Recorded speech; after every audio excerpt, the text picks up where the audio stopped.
Você provavelmente conhece a Cleópatra como a rainha deslumbrante do Egito, famosa por sua beleza e por seus romances com Júlio César e Marco Antônio. Mas a história dela é muito mais complexa e fascinante do que Hollywood nos fez acreditar. A Cleópatra que vamos conhecer hoje não era apenas um rosto bonito. Ela era uma estrategista brilhante, uma política astuta, uma linguista talentosa e a última faraó de um Egito que lutava para manter sua independência contra a crescente força de Roma. Vamos voltar no tempo.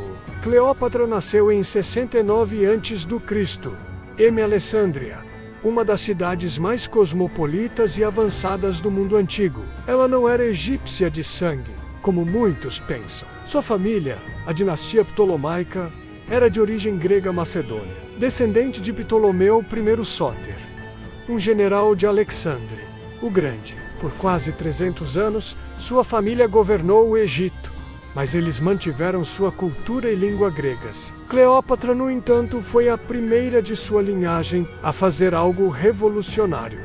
Ela aprendeu a língua egípcia e não parou por aí. Dizem que ela falava até 9 idiomas, incluindo grego, latim, hebraico e aramaico. Essa habilidade linguística não era apenas um hobby. Era uma ferramenta política poderosa que lhe permitia se conectar diretamente com seu povo e com líderes estrangeiros, sem depender de tradutores. Desde jovem, Cleópatra foi educada para governar. Ela estudou matemática, filosofia, oratória e astronomia. Ela era uma mulher de intelecto, vivendo em um mundo dominado por homens. Ao-se até em anos, seu pai, Ptolomeu XII, morreu e ela ascendeu ao trono. Mas não sozinha. De acordo com a tradição, ela teve que se casar com seu irmão mais novo, Ptolemy Turien, que tinha apenas 10 anos. Imagine a situação. Uma jovem brilhante e ambiciosa, forçada a compartilhar o poder com uma criança que era facilmente manipulada por seus conselheiros. Não demorou muito para o conflito começar. Os conselheiros de seu irmão viram a força e a popularidade de Cleópatra como uma ameaça. Eles conspiraram contra ela e em pouco tempo a expulsaram do Egito. Cleópatra foi forçada ao exílio na Síria. Mas se eles pensaram que ela desistiria, estavam muito enganados.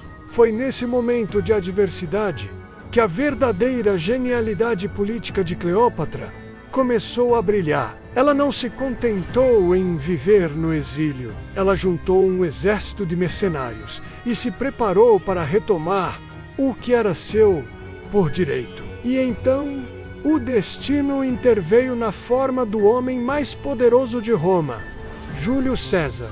César chegou ao Egito perseguindo seu rival, Pompeu, na Guerra Civil Romana. Os conselheiros do jovem Ptolomeu XIII, numa tentativa desastrada de agradar César, assassinaram Pompeu e apresentaram sua cabeça ao general romano. A reação de César não foi a que esperavam. Ele ficou horrorizado com o ato traiçoeiro contra um cônsul romano. Essa gafe diplomática abriu a porta que Cleópatra precisava. É aqui que acontece uma das cenas mais famosas da história, embora talvez um pouco dramatizada. Sabendo que não conseguiria passar pelos guardas de seu irmão para encontrar César, Cleópatra bolou um plano audacioso. Diz a lenda que ela se enrolou em um tapete menos algumas fontes.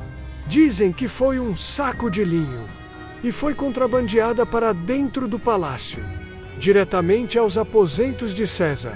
Quando o tapete foi desenrolado, lá estava ela. César, um homem de 52 anos, experiente e cínico, ficou completamente impressionado, não apenas por sua beleza, mas por sua coragem, inteligência e audácia. Ele viu nela uma aliada valiosa, não apenas uma rainha em apuros. César decidiu intervir na disputa pelo trono egípcio. Ele ficou do lado de Cleópatra, o que levou a uma guerra em plena Alexandria contra as forças de Ptolomeu XIII durante o conflito. O jovem rei acabou se afogando no Nilo, enquanto tentava fugir. Com seu irmão fora do caminho, César restaurou Cleópatra ao trono. Para manter a tradição, ela se casou com seu outro irmão mais novo, Ptolomeu XIV. Mas era claro para todos quem realmente mandava. A aliança entre Cleópatra e César era tanto política quanto pessoal. Eles se tornaram amantes. E dessa união nasceu um filho, Ptolomeu XV, apelidado carinhosamente de Cesário, ou Pequeno César, para Cleópatra.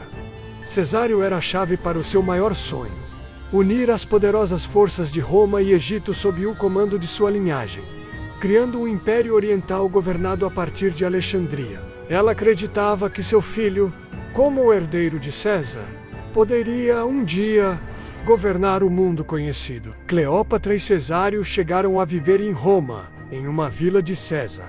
Sua presença na cidade causou um grande escândalo. A elite romana, conservadora e xenófoba, via aquela rainha oriental, inteligente e independente, como uma ameaça aos seus valores. Mas o sonho de Cleópatra foi interrompido abruptamente. Em 44 a.C., Júlio César foi assassinado no Senado romano. Com a morte de seu protetor e amante, a posição de Cleópatra em Roma se tornou insustentável. Ela pegou seu filho e voltou rapidamente para o Egito.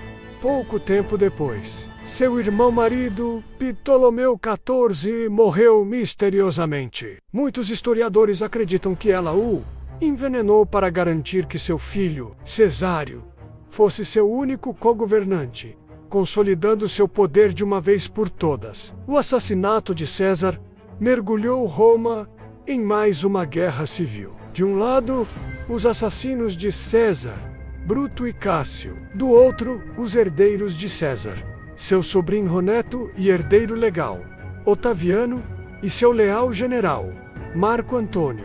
Cleópatra sabiamente se manteve neutra no início, esperando para ver quem sairia vitorioso. Depois que Antônio e Otaviano derrotaram os assassinos, o poder sobre o vasto território romano foi dividido. Otaviano ficou com o Ocidente e Marco Antônio com o Oriente, o que incluía a supervisão do Egito.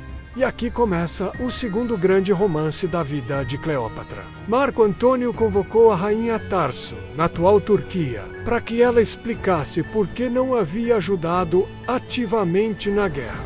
Cleópatra sabia que essa era sua chance de garantir a sobrevivência de seu reino.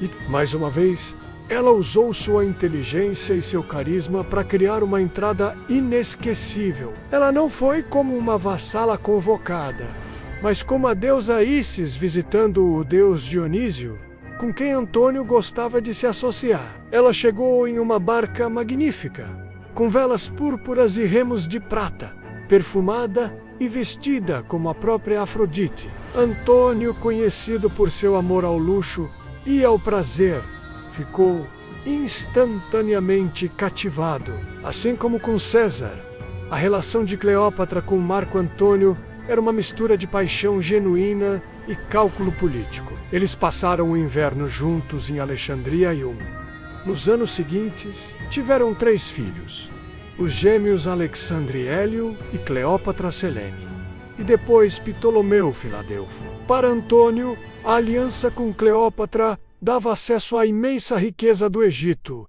essencial para financiar seus exércitos. Para Cleópatra, Antônio era o homem poderoso que poderia proteger seu trono e seus filhos, e talvez até realizar o sonho que ela teve com César. Juntos, eles começaram a agir como monarcas de um grande império oriental. Durante um evento público, conhecido como as Doações de Alexandria, Antônio declarou Cesário como o verdadeiro filho e herdeiro de César, uma afronta direta a Otaviano, que era o filho adotivo de César, e distribuiu reinos orientais para Cleópatra e seus filhos com ele. Ele a proclamou rainha dos reis. Em Roma, Otaviano usou isso como a propaganda perfeita. Ele pintou Antônio como um fantoche enfeitiçado por uma rainha estrangeira, sedutora e imoral, que planejava mover a capital do império para Alexandria e subjugar Roma. A tensão entre Otaviano e Antônio explodiu em uma guerra final. A batalha decisiva aconteceu no mar, na Batalha de Ácio, em 31 a.C.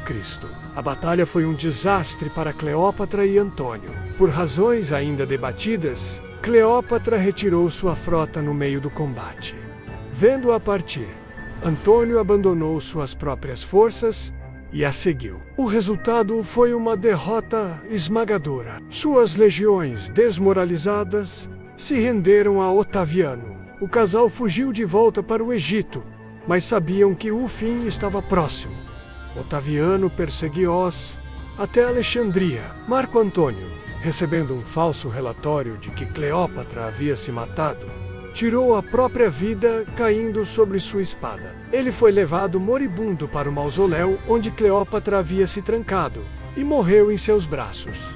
Otaviano capturou Cleópatra. Seu objetivo era levá-la em Roma e exibí-la em sua marcha triunfal como o prêmio máximo de sua vitória. Mas Cleópatra, a orgulhosa descendente de reis, nunca permitiria tal humilhação. Em agosto de 30 a.C., aos 39 anos, ela decidiu seu próprio destino. A lenda mais famosa diz que ela se matou permitindo que uma áspide, uma serpente venenosa e símbolo da realeza egípcia, a picasse. Ela morreu como uma rainha, nos seus próprios termos. Após sua morte, Otaviano, que se tornaria o primeiro imperador romano, Augusto, ordenou a execução de Cesário, o filho de Cleópatra com Júlio César. Ele não podia arriscar ter um rival com sangue de César vivo. Os filhos de Cleópatra com Antônio foram poupados e levados para Roma, para serem criados pela esposa de Otaviano. Com a morte de Cleópatra, a dinastia ptolomaica chegou ao fim, e o Egito se tornou uma província de Roma. A era dos faraós, que durou milênios, havia terminado. A história de Cleópatra é muito mais do que a de uma sedutora. Ela foi a última líder de um grande império. Uma mulher que usou sua inteligência, sua educação e sua coragem para lutar contra a maior superpotência de sua época. Ela foi mãe, governante, diplomata e guerreira. A propaganda romana a transformou em uma vilã. Mas a verdade é que Cleópatra foi uma das figuras mais notáveis e complexas da história antiga. Uma mulher que quase mudou o curso do mundo. E aí, gostou de conhecer a verdadeira história por trás do mito? Se você curtiu essa viagem no tempo, não se esqueça de deixar o seu like. Isso ajuda muito o canal a crescer. E se você adora história e quer ver mais vídeos como este, clique no botão de se inscrever e ative o sininho para não perder nada. Muito obrigado por assistir e até a próxima.